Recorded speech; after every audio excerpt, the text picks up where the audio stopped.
जय हिंद साथियों, आज हम लोग बात करेंगे इंग्लिश के ग्रामर के पोर्शन के बारे में। उसमें जो टेंस होता है, टेंस के बारे में आज हम लोग पढ़ेंगे, उसके बारे में बात करेंगे।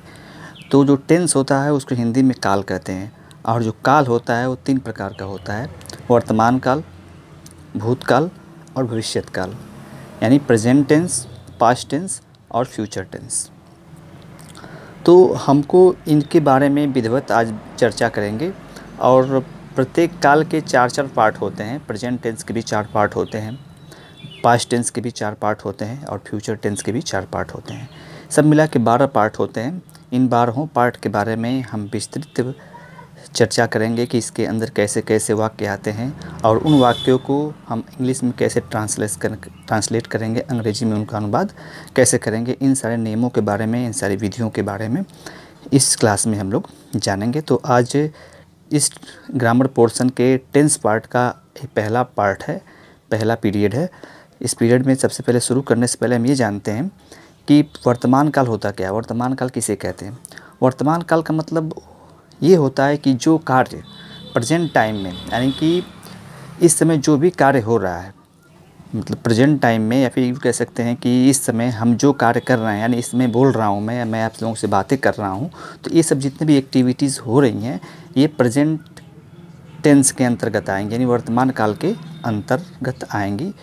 पास्ट टेंस का मतलब ये होता है कि बीता हुआ, यानी जो भी कार्य या जो भी घटनाएँ बीत चुकी होती हैं उसे हम पास्ट टेंस के नाम से जानते हैं। जैसे कल जो भी कार्य हुआ, यानी सुबह जो कार्य हुआ और 1-2-3 घंटे जो पहले जो कार्य हुआ, वो सारे कार्य, वो सारी एक्टिविटीज़ जो है वो भूतकाल के अंतर्गत आएंगी। जो भविष्यत काल है, भविष्यत काल में क्या होता है?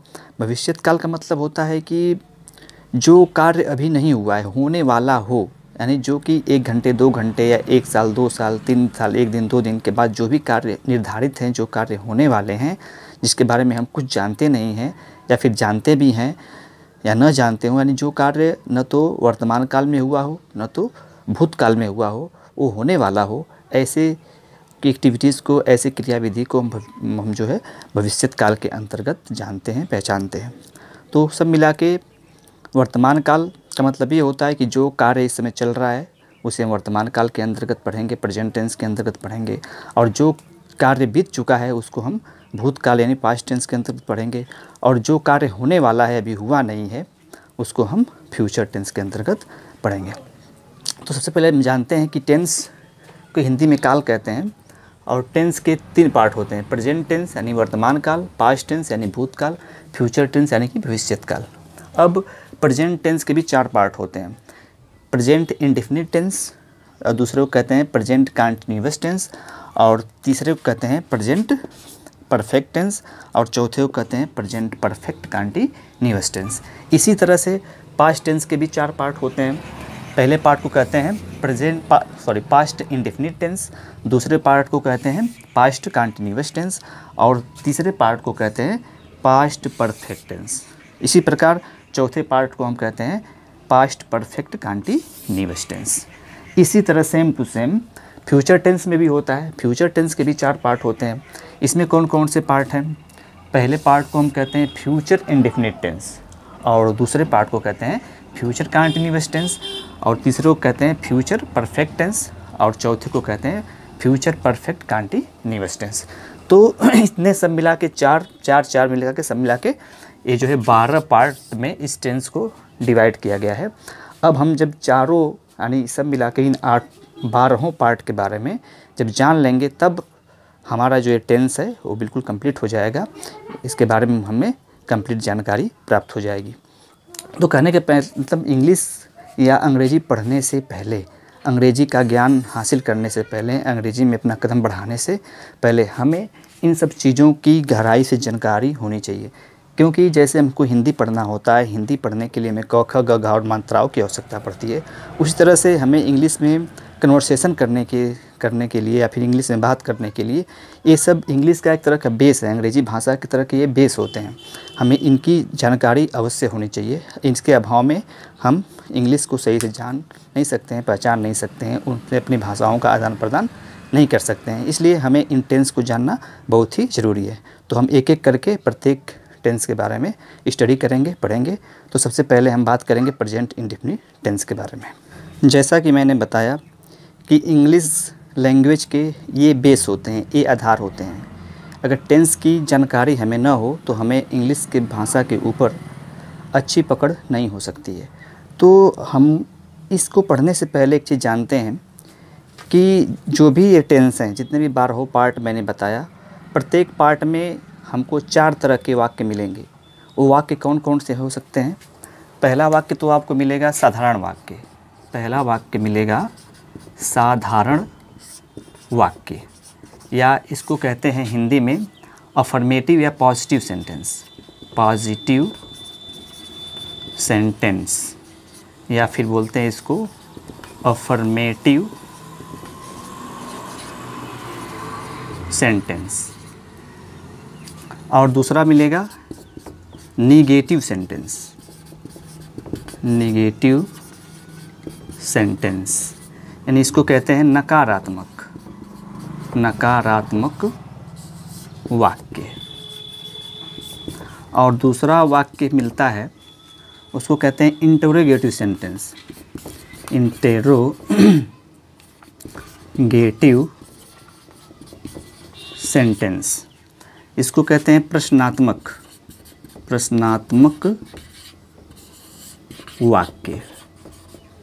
इसके बाद एक वाक्य और हम जानते हैं, दोनों को मिला जुला के जो वाक्य बनाए जाते हैं, interrogative, interrogative and negative, negative sentence. यानी इसको कहेंगे प्रश्नात्मक, प्रश्नात्मक एवं नकारात्मक, नकारात्मक वाक्य। यानी जब हम इस ट्रांसलेशन को या फिर इस टेंस को पढ़ेंगे तो प्रत्येक टेंस में इन चारों प्रकार के वाक्यों से मुलाकात होगी। तो ये कौन कौन से वाक्य हमको मिलने वाले हैं? पहला वाक्य मिलेगा साधारण वाक्य, जिसको कि हम पॉजिटिव सेंटेंस, सिंपल सेंटेंस या फिर अफर्मेटिव सेंटेंस के नाम से भी जानते हैं। दूसरा वाक्य मिलेगा हमको निगेटिव सेंटेंस। निगेटिव सेंटेंस का मतलब होता है नकारात्मक वाक्य। नकारात्मक वाक्य में मतलब हमको निगेटिव बातें या फिर ऐसा वाक्य मिलेगा जिसमें कि हमको नई शब्द से मुलाकात होने वाली है। तो इसके बारे में हम विस्तृत बात करेंगे, टेंस जब बताएंगे उसमें बताएंगे। फिलहाल आप इतना जानिए कि इतने तरह के वाक्य हमको प्रत्येक टेंस में मिलने वाले हैं। जितने 12 टेंस हम पढ़ेंगे, प्रत्येक टेंस में हमें चारों वाक्यों का हिंदी से अंग्रेजी में ट्रांसलेशन करना पड़ेगा। तो इन चारों वाक्यों को हम जान लेते हैं। और तीसरा वाक्य कौन सा मिलेगा हमको? प्रश्नात्मक वाक्य, यानी कि इंट्रोगेटिव सेंटेंस। यानी ऐसा वाक्य मिलेगा जिससे कि हम प्रश्नों को पूछते हैं, जैसे क्या वह जाता है, क्या वह पढ़ता है, वह कहाँ जाता है, वह कब पढ़ता है, कब आता है, कब जाता है। यानी कि ऐसे वाक्य जिनसे कि हमको प्रश्न पूछने का ज्ञान प्राप्त होता है। यानी कि प्रश्न पूछने की बातें हम इस टेंस के आधार पे, यानी इस वाक्य के आधार पे हम करते हैं। दूसरी, इसके बाद जो नेक्स्ट सेंटेंस मिलेगा उसे कहते हैं इंट्रोगेटिव एंड नेगेटिव सेंटेंस, यानी कि प्रश्नात्मक एवं नकारात्मक वाक्य। यानी ये ऐसा वाक्य रहेगा जिसमें हमें नकारात्मक बोध होगा और प्रश्नात्मक बोध होगा। यानी दोनों तरह के वाक्यों से मिलते जुलते सेंटेंस को, वाक्य को हम जो इंट्रोगेटिव एंड नेगेटिव सेंटेंस कहेंगे। तो कहने का मतलब ये है कि जब हम इस टेंस को पढ़ेंगे तो इस टेंस में हमें ये साधारण वाक्य यानी अफर्मेटिव सेंटेंस, नेगेटिव सेंटेंस यानी नकारात्मक वाक्य, और दूसरा इंट्रोगेटिव सेंटेंस यानी प्रश्नात्मक वाक्य, और इंट्रोगेटिव एंड नेगेटिव सेंटेंस यानी प्रश्नात्मक एवं नकारात्मक वाक्य से को हमको देखना है, पढ़ना है। तो ये चारों तरह के वाक्य प्रत्येक टेंस में हमको मिलने वाले हैं, तो इसलिए मैंने आपको पहले बता दिया। और एक चीज़ बता दें, जब भी हम अनुवाद करेंगे हिंदी से अंग्रेजी बनाएंगे तो हमको वेवेल और कॉन्सोनेंट की भी आवश्यकता पड़ेगी। वेवेल क्या होते हैं, कॉन्सोनेंट क्या होते हैं? वेवेल का मतलब होता है स्वर और कॉन्सोनेंट का मतलब होता है व्यंजन। जो हमारा अल्फ़ाबेट है इंग्लिश लैंग्वेज में, जो अल्फ़ाबेट हैं 26 अल्फ़ाबेट जो होते हैं, उनमें से जो वेवेल हैं, वेवेल का मतलब होता है स्वर। इसमें कौन कौन से आते हैं, कौन कौन से लेटर आएंगे? इसमें ए आएगा, ई आएगा, ओ आएगा, आई आएगा और वी, यू आएगा। यानी ये 5 जो लेटर्स हैं इन्हें हम स्वर करते हैं। इसके बाद जो भी लेटर्स बच गए अल्फ़ाबेट में उसे हम कॉन्सोनेंट के नाम से जानते हैं। यानी कॉन्सोनेंट मतलब इसे कहते हैं व्यंजन। व्यंजन में कितने आएंगे? इन पांचों को छोड़ करके, पांचों के छोड़कर जितने भी लेटर्स बच रहे हैं वो सब के सब व्यंजन के अंतर्गत आएंगे। जैसे हो गया आपका बी हो गया, सी हो गया, डी हो गया, एफ हो गया, एक्सेट्रा। ये सारे के सारे व्यंजन कहे जाते हैं। तो स्वर का भी हमें इस्तेमाल करना है जब भी हम टेंस पढ़ेंगे। तो इसके आधार पे भी हमको सेंटेंस को बनाना है। सेंटेंस में कब क्या चीज़ें जुड़ेंगी, इस स्वर को भी जानना बहुत ज़रूरी है। तो स्वर 5 होते हैं और कॉन्सोनेंट जो है इन स्वरों को छोड़ करके जितने बच गए वो सब कॉन्सोनेंट कहे जाते हैं। तो ये सब चीज़ें हैं। अब हम एक एक करके प्रत्येक जो है टेंस के बारे में पढ़ते हैं। तो हम शुरू करते हैं प्रेजेंट टेंस। यानी प्रेजेंट टेंस का हिंदी होता है सामान्य वर्तमान काल। तो कहने का मतलब ये है कि किसी भी चीज़ के बारे में जानने के लिए सबसे पहले हमें उसको पहचानना बहुत ज़रूरी होता है। जब तक हम किसी चीज़ को पहचानेंगे नहीं उसके बारे में हम कोई भी कार्य नहीं कर सकते हैं। जैसे सपोज़ दैट 4 लड़के हैं, 4 लड़के खड़े हैं और हमें उनमें से रमेश को बुला के लाना है और हमको पता नहीं कि रमेश उसमें से कौन है। बस हमने आपको भेज दिया कि जाओ वहाँ पर रमेश को बुला के लेके आओ, और आपको जाने के बाद उनमें से किसी का नाम भी नहीं पूछना है, बस जाना है और उसको बुला के लेकर के आना है। तो अगर आप जाएंगे तो आप वहाँ पे किसको बुलाएंगे? जब उसको जानेंगे कि इन चारों में से रमेश कौन है तभी तो उसको बुला के लेके आएंगे। अगर हम नहीं जानेंगे तो हम उनमें से किसी को बुला के नहीं लेकर आ पाएंगे। यानी इनसे कन्फ्यूजन में बुलाएंगे तो हम रमेश के अलावा सुरेश को बुला के लेके चले आएंगे, यानी सुरेश को लेकर के चले आएंगे। तो कहने का मतलब ये है कि जब तक हम परफेक्टली हम किसी चीज़ को पहचानेंगे नहीं तब तक हम उसके बारे में कुछ कर नहीं सकते। यानी रमेश को जब जानेंगे कि नहीं रमेश यही है तभी हम रमेश को बुला करके लेकर कॉन्फिडेंटली आ सकते हैं। तो उसी प्रकार से टेंस है। जब तक हम इस टेंस को पहचानेंगे नहीं, इसकी पहचान क्या होती है, किस वाक्य को हम प्रेजेंट इंडेफिनिट टेंस का वाक्य कहेंगे, किस वाक्य को हम दूसरे टेंस का वाक्य कहेंगे, इसको जानना बहुत ज़रूरी होता है। तो सबसे पहले हम इस टेंस को कैसे पहचानेंगे उसके बारे में बात करते हैं। जैसे प्रेजेंट इंडेफिनिट टेंस की जो पहचान है, कहा जाता है कि जिस वाक्य के अंत में ता है, ते हैं, ता हूँ आदि शब्द आते हैं ऐसे वाक्यों को हम प्रेजेंट इंडेफिनिट टेंस का वाक्य कहते हैं। यानी जिस भी वाक्य के अंत में ता है, ती है, ते हैं जैसे शब्द दिखाई दे दें तो बस हमें आंख मूंद करके ये जान लेना है कि बस ये जो वाक्य है ये प्रेजेंट इंडेफिनिट टेंस का ही वाक्य है। जब हम इस वाक्य को आइडेंटिफाई कर लेंगे, पहचान लेंगे, इसके बाद तब जाके हम जो रूल है, जो नियम है, जो कायदा है, उसको इंग्लिश में बनाने के जो नियम है तभी हम उस पर अप्लाई कर सकते हैं। अदरवाइज़ हम उसको अप्लाई नहीं कर सकते हैं। हिंदी से अंग्रेजी उसको हम नहीं बना सकते हैं। तो सबसे पहली बड़ी बात है किसी भी सेंटेंस को पहचानना कि जो ये सेंटेंस है, जो वाक्य है, ये किस टेंस का हो सकता है। तो प्रेजेंट इंडेफिनिट टेंस की पहचान सबसे सिंपल पहचान है कि जिस वाक्य के अंत में ता है, यानी कि ये ता है, ते हैं, ता हूँ, ती हैं ऐसे शब्द अगर दिखाई दे देते हैं तो हम उसको निसंकोच ये समझ लेंगे कि ये जो वाक्य है वो प्रेजेंट इंडेफिनिट टेंस का वाक्य है। जैसे उदाहरण के तौर पे रमेश पढ़ता है, रमेश पढ़ता है, यानी कि यहाँ पे क्या दिखाई दे रहा है? ता है, रमेश पढ़ता है। अगर हम लिख दें कि रमेश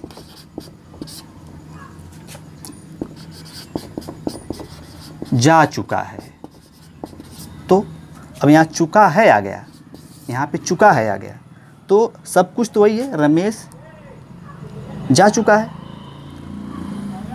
यहाँ पे रमेश पढ़ता है, लेकिन इसमें हमें ता है दिख रहा है, लेकिन इसमें चुका है दिख रहा है। तो इस चुका है को हम प्रेजेंट इंडेफिनिट टेंस का वाक्य नहीं कहेंगे, इसको ता है वाले को कहेंगे कि ये प्रेजेंट इंडेफिनिट टेंस का वाक्य है। क्लियर? अब जैसे यहाँ पे देखते हैं, यहाँ पे 3 तरह के वाक्य दिखाई दे रहे हैं। पहला वाक्य तुम जा रहे हो, दूसरा है वह एक लड़का है, तीसरा है वह जा चुका है, और मैं एक और लिख दे रहा हूँ तुम गाते हो, तुम गाते हो, तुम गाते हो। तो अब इन चारों सेंटेंस में, इन चारों वाक्यों में हमें आइडेंटिफाई करना है, पहचानना है कि कौन सा वाक्य प्रेजेंट इंडेफिनिट टेंस का वाक्य हो सकता है। तो जाहिर सी बात है, जिस वाक्य के अंत में ता है, ते हैं, ता हूँ सब दिख जाए, उस वाक्य को हम प्रेजेंट इंडेफिनिट टेंस का वाक्य कह देंगे। तो तुम जा रहे हो, इसमें रहे हो आया है, तो ये भी प्रेजेंट इंडेफिनिट टेंस का वाक्य नहीं होगा। दूसरा है, वह एक लड़का है, इसमें का है आया है, तो ये भी प्रेजेंट इंडेफिनिट टेंस का वाक्य नहीं हो सकता है। दूसरा तीसरा है, वह जा चुका है, तो इसमें चुका है आया है, तो ये भी प्रेजेंट इंडेफिनिट टेंस का वाक्य नहीं हो सकता है। चौथा है, तुम जाते हो, ते हो, तो ते हो आ गया, मतलब ते हो आ गया, तो इसको हम कहेंगे कि ये जो है वो प्रेजेंट इंडेफिनिट टेंस का वाक्य है। तो ये रही पहचान। तो किसी भी चीज़ को अगर हम पहचान लेंगे, जान लेंगे कि नहीं ये जो चीज़ है, ये जो वाक्य है, ये इस चीज़ से बिलोंग करता है, तो उसके बारे में हम जो कुछ भी करना है, जो कुछ भी पढ़ना है, जो कुछ भी जानना है, उसको हम अच्छी तरह से जान लेंगे, पहचान लेंगे, उसके बारे में सब कुछ कर पाएंगे।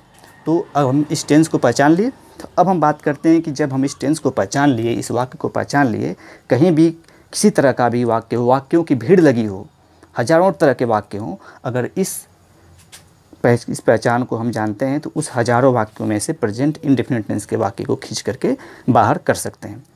तो सबसे बड़ी होती है पहचान। तो ये रही पहचान। अब जब पहचान लिए तो अब इस पहचान के आधार पे हम इसको इंग्लिश में कैसे ट्रांसलेट करेंगे, इसको अंग्रेज़ी भाषा में कैसे बनाएंगे, उसके बारे में बात करते हैं। अब हम अनुवाद के नियम की बात करते हैं कि अब उसको हम इंग्लिश में ट्रांसलेट कैसे करेंगे। तो सबसे पहले हम बताए थे कि 4 तरह के वाक्यों से मुलाकात हमारी होने वाली है। तो सबसे पहले हम बात करते हैं साधारण वाक्य की, कि साधारण वाक्य किसे कहते हैं।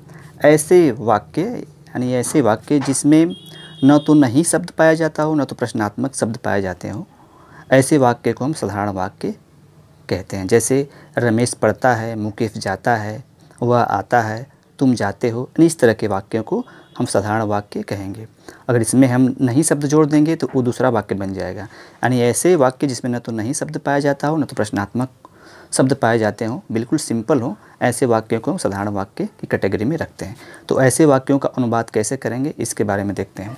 तो ऐसे वाक्यों को का अनुवाद करते समय हम बात करते हैं कि यदि एक वचन कर्ता हो, यानी एक वचन कर्ता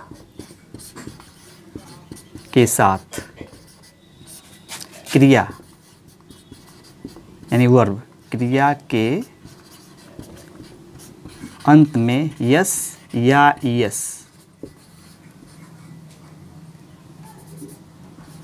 जोड़ देते हैं,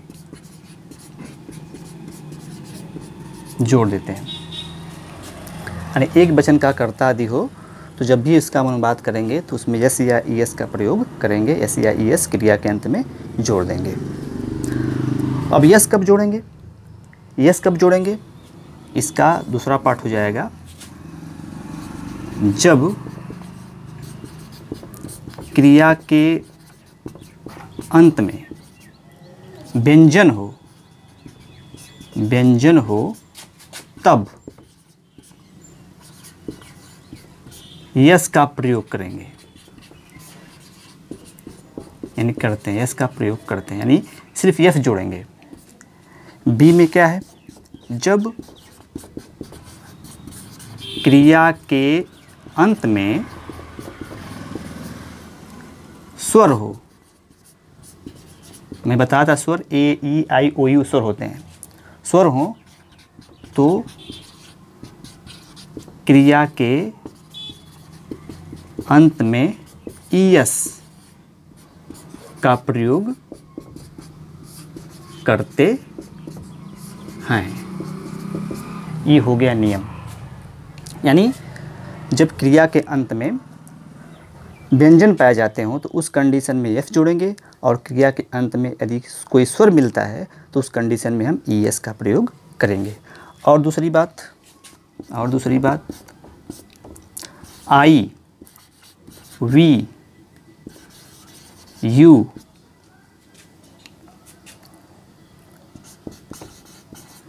दे और बहुवचन कर्ता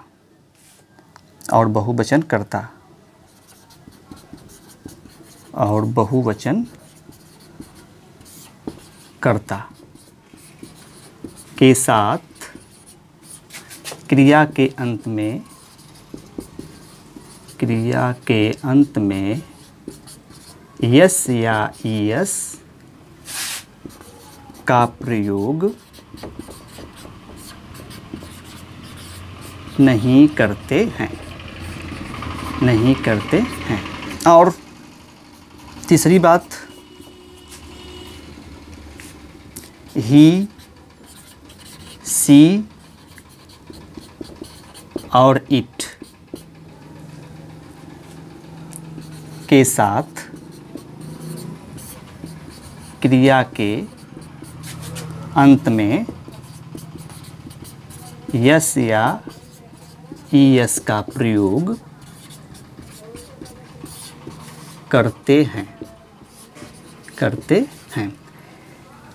यानी कहने का मतलब ये है कि आई, वी, यू ये सब प्रोनाउन है। आई, वी, यू, दे यानी इनके साथ और बहुवचन कर्ता के साथ क्रिया के अंत में यस या ईएस को हम बिल्कुल नहीं जोड़ेंगे। लेकिन यदि एक वचन करता है और साथ में ही, सी, इट हैं तो इनके साथ क्रिया के अंत में हम यस या ईएस जोड़ते हैं। अब ई और ईएस कब जोड़ते हैं हमने बताया अभी, जब क्रिया के अंत में व्यंजन पाए जाते हैं तो उस कंडीशन में एफ जोड़ेंगे। जब क्रिया के अंत में व्यंजन पाए जाएंगे तो एफ जोड़ेंगे और जब स्वर पाए जाएंगे तो ई एफ जोड़ेंगे। ये रहा नियम, साधारण वाक्य का नियम है। साधारण वाक्य का अनुवाद हम इस नियम के आधार पे करते हैं। अब कैसे हम किस चीज़ को कैसे सेट करेंगे, कब कर्ता लगाएंगे, कब क्रिया लगाएंगे, कब कर्म लगाएंगे, इसके बारे में बात करते हैं। जैसे जब भी अनुवाद करेंगे तो सबसे पहले हम क्या लिखते हैं, कर्ता लिखते हैं। यानी कर्ता वो कहते हैं सब्जेक्ट। इसके बाद क्या लिखते हैं, क्रिया यानी मेन वर्ब। क्रिया जब लिखेंगे तो इसमें यस या फिर ईएस जोड़ देंगे। इसके बाद लिखते हैं कर्म यानी कि ऑब्जेक्ट लिखते हैं। ऑब्जेक्ट के बाद जो बच जाता है एक्सेट्रा, अन्य जो भी बचता है उसको लिख देते हैं। जैसे रमेश स्कूल जाता है, रमेश स्कूल जाता है।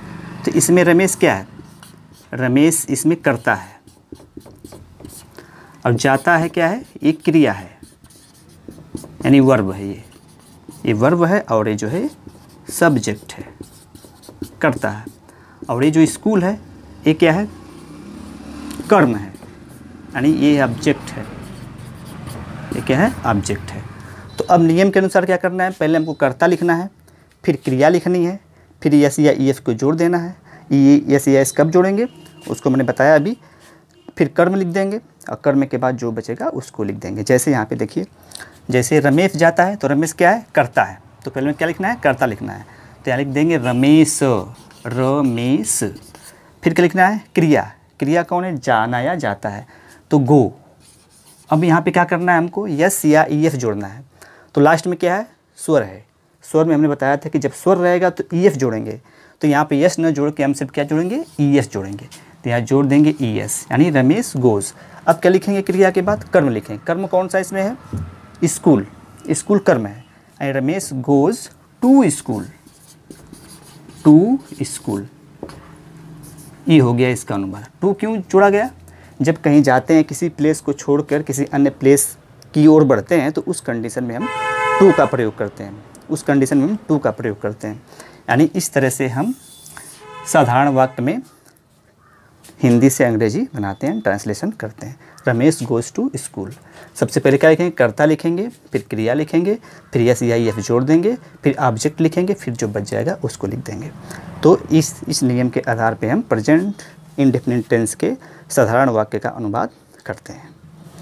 तो ये हो गया आपका साधारण वाक्य। अब इसके बाद बात करते हैं, हाँ एक बात और, ये तो हो गया एक वचन करता है। अगर बहुवचन करता रहेगा तो उस कंडीशन में क्या करेंगे, जैसे लड़के जाते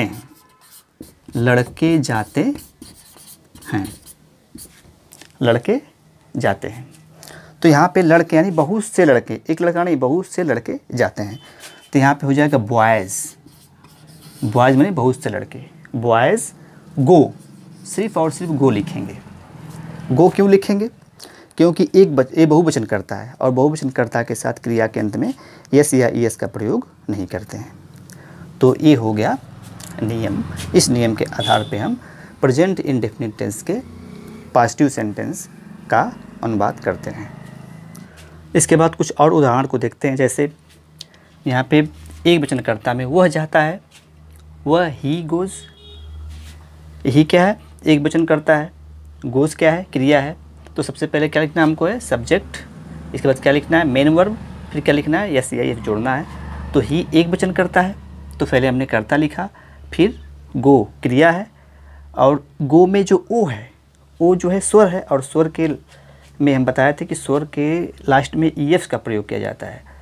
तो ओ जो है स्वर है, इसलिए इसमें हम ईएस का प्रयोग किए। इसके बाद बात करते हैं रमेश पढ़ता है। रमेश भी एक वचन करता है, तो सबसे पहले हमने रमेश को लिखा, इसके बाद मेन वर्ब रीड, रीड को लिखा। अब रीड के लास्ट में क्या है? डी है। एक वचन कर्ता के साथ जब क्रिया के अंत में जो लेटर होता है तो वो व्यंजन है, तो व्यंजन में हमें सिर्फ और सिर्फ यस का प्रयोग करना होता है, यस को जोड़ना होता है। इसलिए यहाँ पे रमेश रीड्स यानी रमेश पढ़ता है। अब बात करते हैं बहुवचन कर्ता के साथ।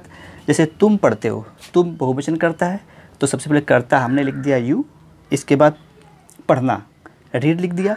तो रीड के अंत में जो लेटर है क्या है? डी है। तो इसमें डी में हमको यस या ईएस किसी का भी प्रयोग नहीं करना है। क्यों नहीं करना है?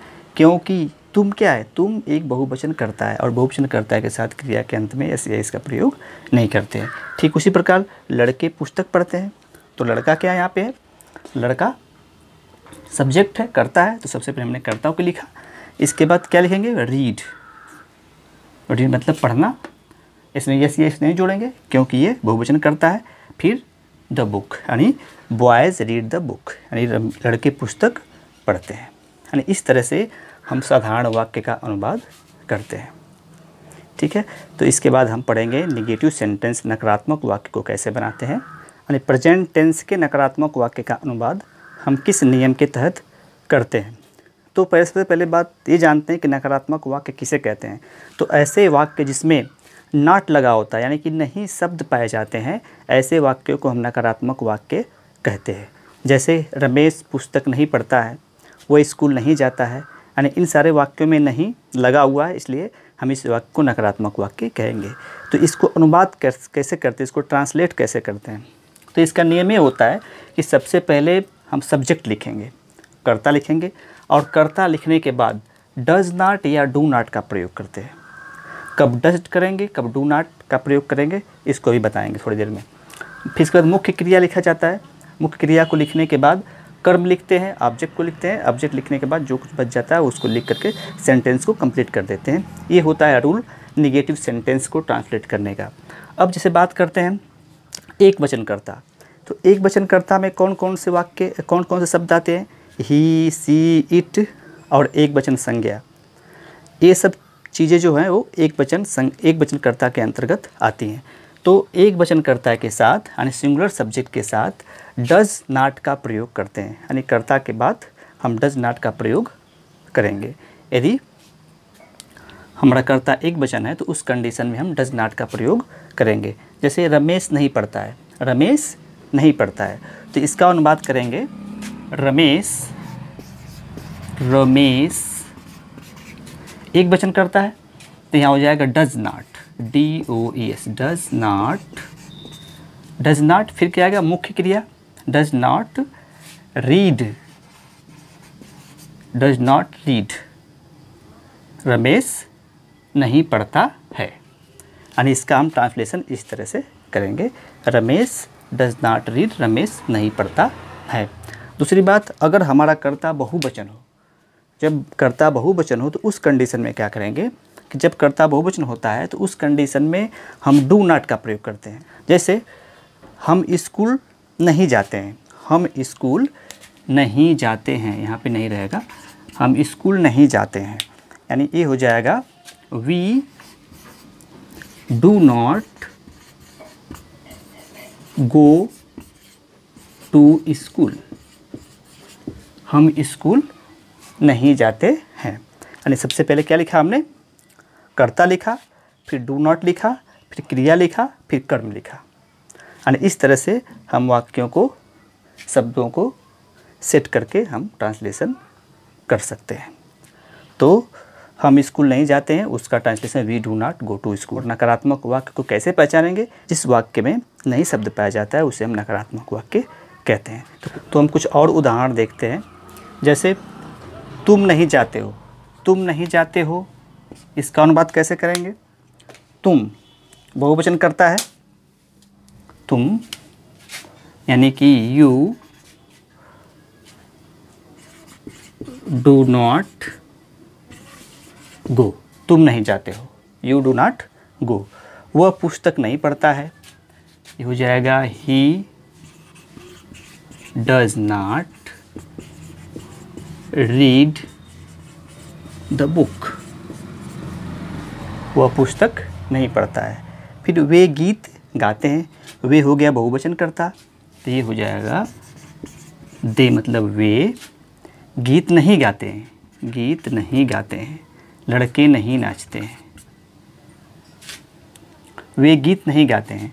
तो दे डू नॉट, क्योंकि बहुवचन करता है, they do not sing, sing a song, वे गीत नहीं गाते हैं, they do not sing a song. लड़के नहीं नाचते हैं, लड़के यानी बहुवचन, एक लड़का नहीं, लड़के नहीं नाचते, यानी बहुत सारे लड़के नहीं नाचते हैं।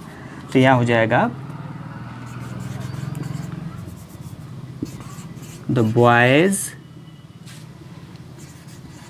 डू नॉट डांस, लड़के नहीं नाचते हैं। यानी इस तरह से हम नकारात्मक वाक्यों का अनुवाद करते हैं। बस आपको नियम याद होना चाहिए कि एक वचन करता रहेगा तो हम डज नॉट का प्रयोग करेंगे, और बहुवचन करता रहेगा तो डू नॉट का प्रयोग करेंगे। अब इसके बाद हम पढ़ेंगे इंट्रोगेटिव सेंटेंस, कि प्रेजेंट इंडेफिनिट टेंस के इंट्रोगेटिव सेंटेंस का अनुवाद हम किस तरह से बनाते हैं। तो उसको हम अगले क्लास में देखेंगे। तो तब तक के लिए नमस्कार, जय हिंद, जय भारत।